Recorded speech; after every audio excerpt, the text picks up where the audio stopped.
and welcome. Welcome to a new episode of InnoUpdate. My name is Maarten Kors and InnoUpdate is all about corporate innovation. Today's topic is the 7 phases of the innovation process. I want to give you a quick overview of all these processes. The first step in the innovation process is looking at opportunities. So this is all about trend watching.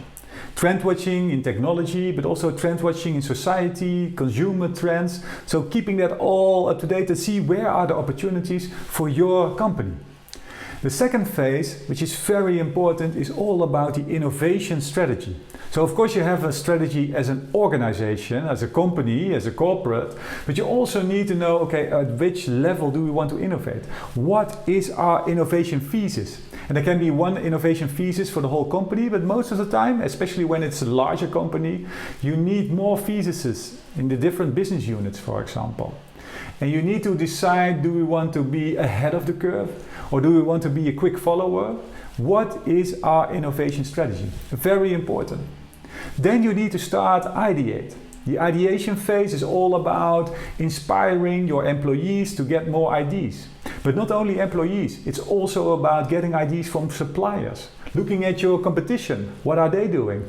And also involve your customer. Use your customer's feedback to get new ideas, to get inspired.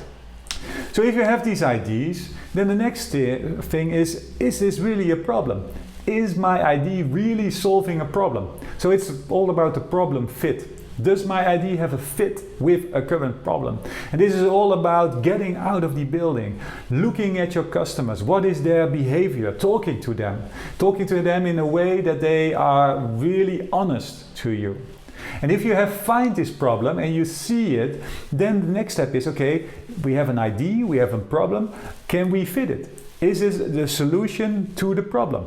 Or can we develop another way to solve the same problem? This is all about pivoting and looking at different options to create new solutions. That if you have a solution which fits the problem, then you need to know what is the market. How can I develop a business model? What are people willing to pay? How big can the market be?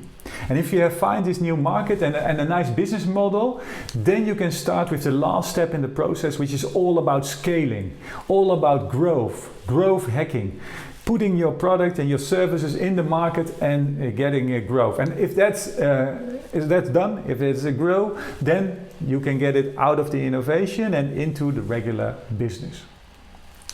So if you want to know more about these steps and my thoughts about it, I think it's really important if you innovate to do it in a structured way. And all of these steps, all of these phases in the innovation process have several tools which you can use. And in the other episodes of InnoUpdate, I will deep dive into these kind of tools. But I do think that the strategy step is very important and is sometimes missing at large organizations. Of course, they do have a strategy and a mission and a purpose, but you also need this innovation strategy. It's very important to have a focus on what type of innovation you want, what type of innovative company you want to be.